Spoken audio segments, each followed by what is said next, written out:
Hey everyone, I'm Clip. Welcome back to some more Blitz play here on Talishar. So, we had a pretty decent first week, by my standards at the very least, right? So we actually got Songless Melody off. We got the final act combo. I think it was 34 damage pressured, right? So that's pretty decent. I have tweaked some of the decks a little bit. Some of them I think need a little bit more testing. But, you know, round we go again. So we're starting off with Shiyana, then we'll just play through the decks. And yeah, I think Melody is probably the only one I'll keep and I'll play relentlessly until I get absolutely bored of it. Everyone else I'll probably transition to other decks because I do want to get a decent feel for the game and start, you know, probably learning it fully. That includes every single hero and what I can necessarily do with each hero, right? Because again, I'm going to go for gimmicky decks, and overall it's not about winning, it's about having fun and pulling off a sick combo. So, Shiyana, public,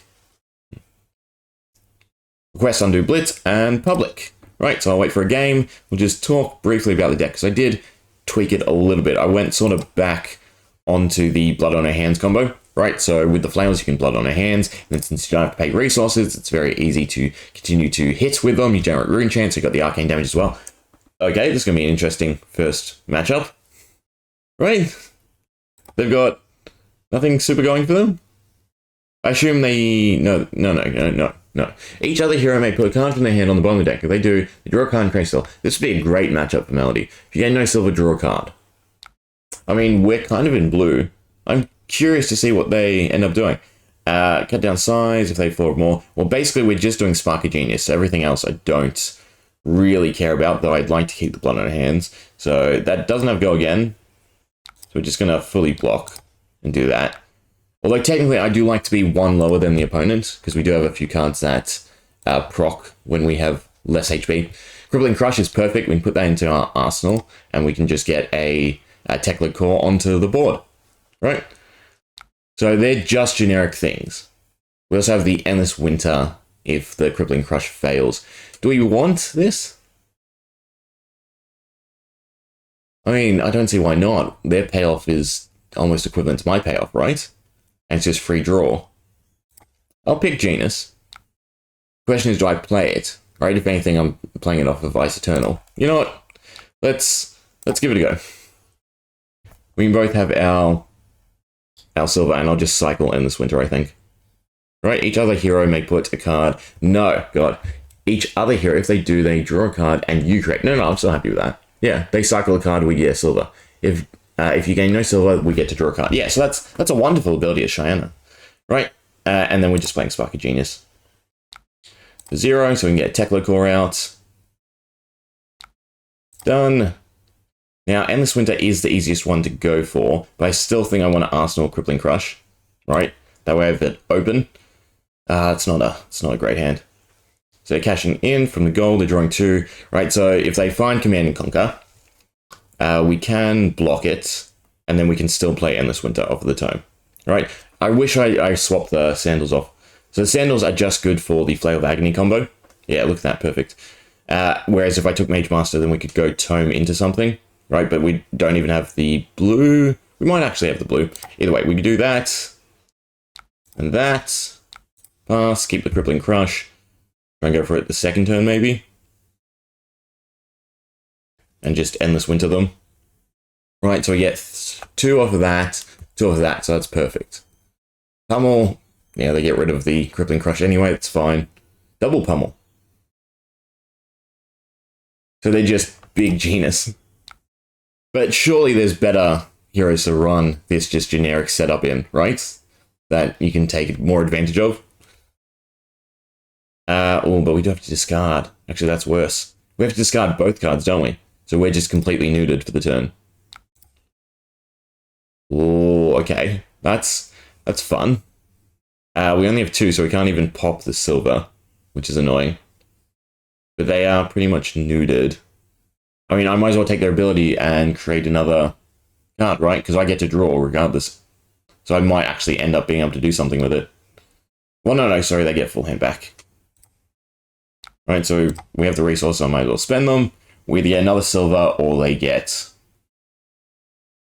to draw a card. Now we get the silver, which is fine, right?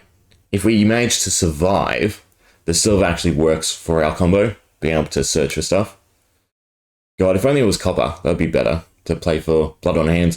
That's another thing I've noticed is a lot of the spending cards don't really have great all-around usage, right? They're very one-directional, right? You can't transition silver to gold or gold to copper or anything like that, aside from, I think, cash in.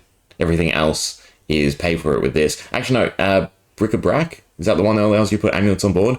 That I think you can pay for. What did they pick? I wasn't paying attention. They picked draw 2 cards and buff the attack. Yeah, so their basic thing is just looking for a massive hit. So they actually have decent combo potential. Though it does feel like they're high rolling, finding both Art of Wars and both pummels. Well, I mean, they'd have 4 pummels probably, right? They'd run everything but the blue. Zal Speeding has go again. Listen the card. While there is a card in your pitch zone with power greater than Zal Speeding's base. Raging Onslaught is 5/5. So they don't get the go again. So do I tank the 7 and then we just go for an Endless Winter off of Premeditate and Northern Winds, right? We need 4, we get 2 off of that, we pitch the 2 and we can fuse it. Yeah, I think we just take the 7 at this point. I'm sure they have a reaction. It's just whether or not they have enough to buff till... God, actually, yeah, 2 pummels again. If they got 2 pummels, I'm going to be annoyed. No, so I only got 1. Now, hopefully we can stall them out. Actually, I have to get rid of Northern Winds. What's better, the fusing it or the damage? Probably fusing it, right? And I just buff it off Goliath Gauntlet anyway. Yeah. Yeah. That's all we can do. Right, so just Endless Winter, 2/2, fusing with Northern Winds.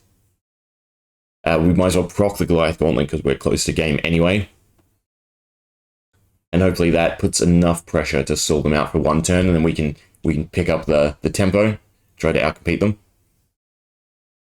Play past, attempting to end turn. Isn't it just your arsenal? Well, surely you take the cash in over the Raging Onslaught. Yeah. There's no downside, right? Because I don't have to use it. So we're going to proc the Goliath Gauntlet. We're going to play Endless Winter. We're going to pitch Blood on our hands, and then we're going to fuse it. For 10 damage, they should fully block it, I'd assume. Right? But then still, whenever the defending hero adds a defending card to chain, they create Frostbite, and then if it hits until the next turn, whenever they activate an ability, create a Frostbite. The ability isn't that fantastic, right?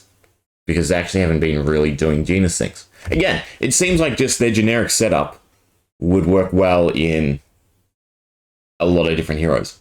Probably Brute the best, right? Because then you actually have other ways to take advantage, and you don't have to be, discard, intimidate, Brute. You can just be this.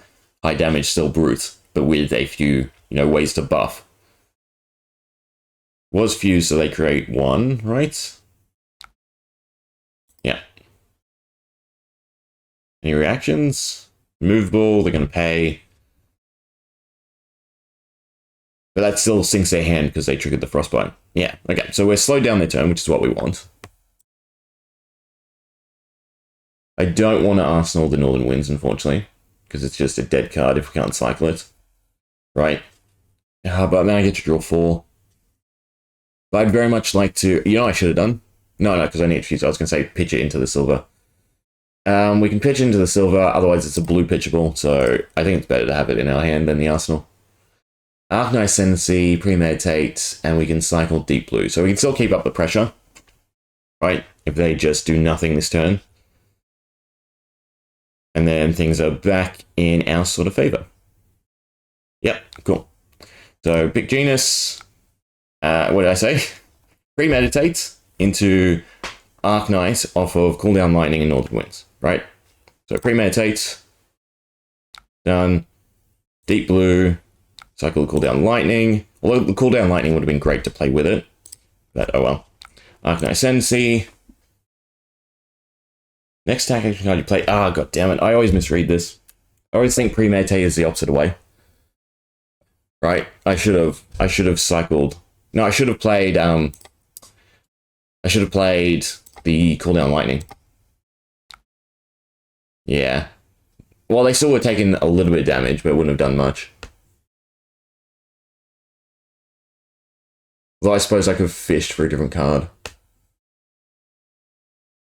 Well, I wouldn't be me if there wasn't a slight misplay every game. So the Buzzsaw trap to nuke whatever their item is. So I have to wait till after pummel. Although, no, they're just doing that. What are we doing? Northern Winds does nothing for us. Frost-Hex is meh. So we're playing just Spark of Genius, meaning I should probably keep the Buzzsaw trap and just do that.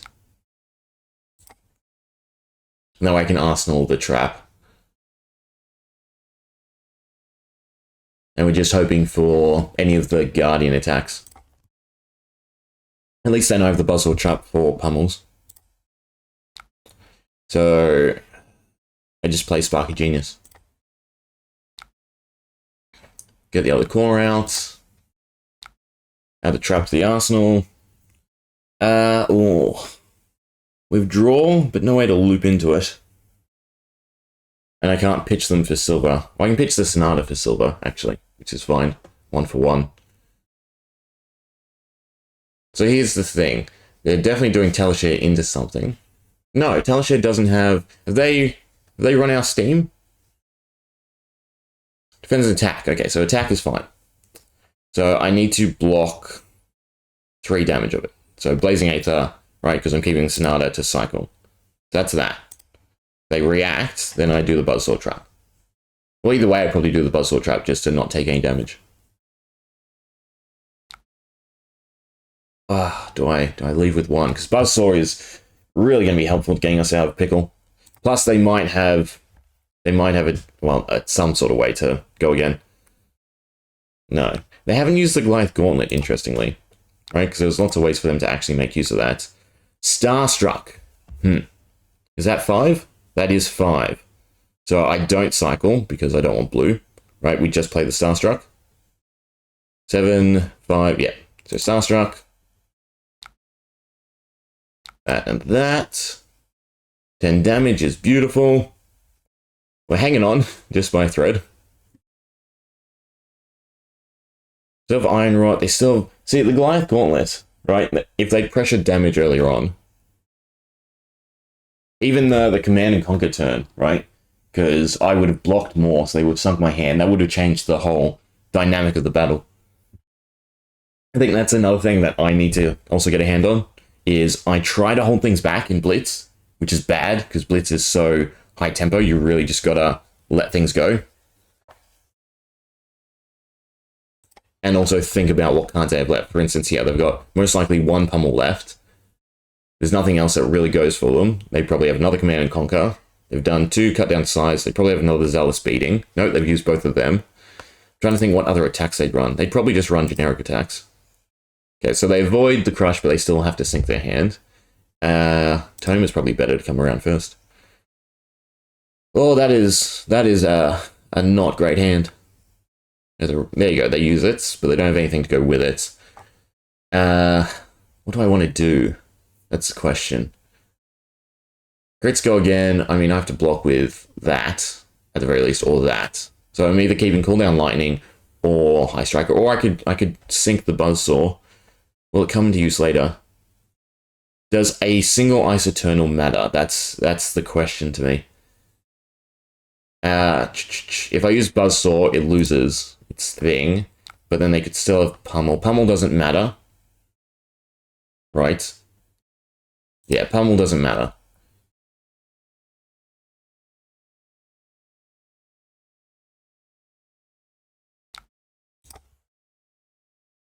Because, well, it would just lose it from Buzzsaw anyway. Okay. So Genis. I could cycle Ice Eternal. It's whether or not I think stalling them. Problem is there's no upside for me stalling them. Right? What else do I get in my turn? I could cycle High Striker, or I could cycle Cooldown Lightning to try and find something. But I'm also wasting resources where I could just go for a whole chunk of Frostbite and hold down their turn. I'm gonna fish, right? Use High Striker. Sealed Blade Supremacy is not useful at the moment. Yeah, so we just do Ice Eternal for 1, 2, 4. So 2 Frostbite tokens. Cooldown Lightning is probably what we want most. The problem is we don't have the HP at this point to go back into our attacks. All we have left is Crippling Crush, another Arknight Ascendancy. Is that the right card? Yeah, Arknight Ascendancy, Crippling Crush, another Starstruck, another Endless Winter. So we have all of our attacks, and that's great. Go again. So I do have to play around Pummel. God, the Frost Hex would have been great to play before, but we don't have it. I do have a reaction if they pummel. It's yellow pummel, if I remember correctly, that they have left. No, it's red pummel. So it's 4. God, that means I have to... Well, I mean, this hand, we're not doing anything anyway. Right. Problem is, this will be game. I mean, we're just fishing for our attacks. So I have to play around pummel. I mean, technically, this could still bait the pummel.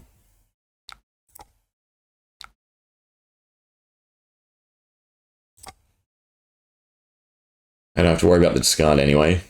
Also, that was bad, right? Because I meant to wait for it to get on the stack. I mean, it doesn't really matter. I could swing and KO myself. Not going to. Okay, so here's our attacks. We have the Spike Pit as well. Lunar's Ascension doesn't do anything for us. Can we get to 7? Or 6? No. But we can get to 6 if I don't block anything. So I'm hoping they're... No, of course they have something. I mean, Luminar's Ascension is wasted. At best, we're probably just sticking Starstruck into the arsenal. Right?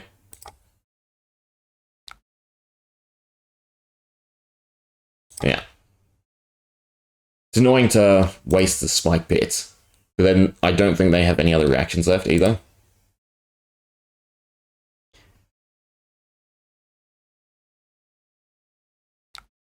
Genis, we could cycle or look for something, and then just put Arknight Sensi. I mean, we're going to fatigue out before them, so that is decent. Yeah, I think we do that. Right, pitch the Starstruck. Because Arknight Sensi is still pushing damage, and then we have the arcane damage to back it up later. Plus, a lighter attack would be greater.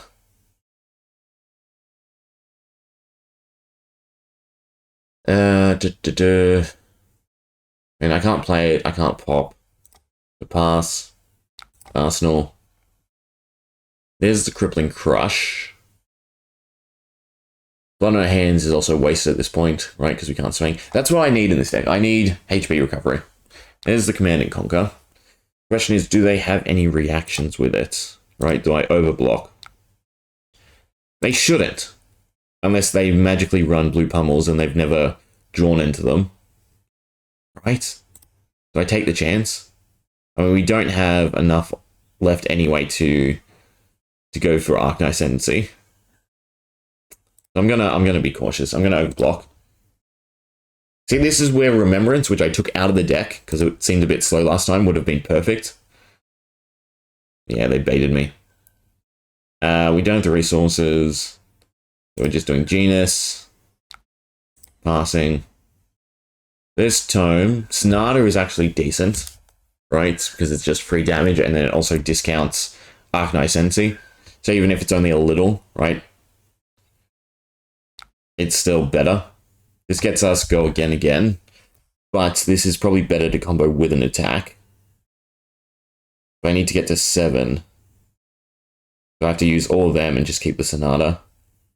Problem is, I have no way to play the Sonata. This is why I hate putting stuff in the arsenal. So ideally, I guess Tome. No, we want to play Tome from the arsenal. So I don't want to block with Tome anyway. I think we're ditching the Sonata. But I need a way to get this out of our... That was actually dumb. Yeah, because if I kept the Crippling Crush, and somehow we last their attacks, which I'm pretty sure we can at this point... Right, they shouldn't have too many left. We could have... They do run blue pummels, and they just never got them. Wow. I should have played around it. But yeah, in thinking about it, I should have kept the Crippling Crush, because the whole idea of that matchup then is we just have to outlast and then be able to play Arcanine Ascendancy of Crippling Crush. To be honest, Endless Winter is probably the best ones to keep late game, because I don't need the Teklo core to play them. But I definitely need... I need some way to cycle cards back, right? So if I ditch combo pieces. So I think I need to put Remembrance back. And I also need HP regain, right? That way I can still go into the flails. Yeah, because there's no other one-handed weapon that Blood on Her Hands works with, right? It would work with Symbiosis... No, Symbiosis Shot is two-handed. Wouldn't work with Symbiosis Shot. Anyway, that will do it. Well, Shiyana stays on board for now. See you next time. Hope you enjoyed. See ya.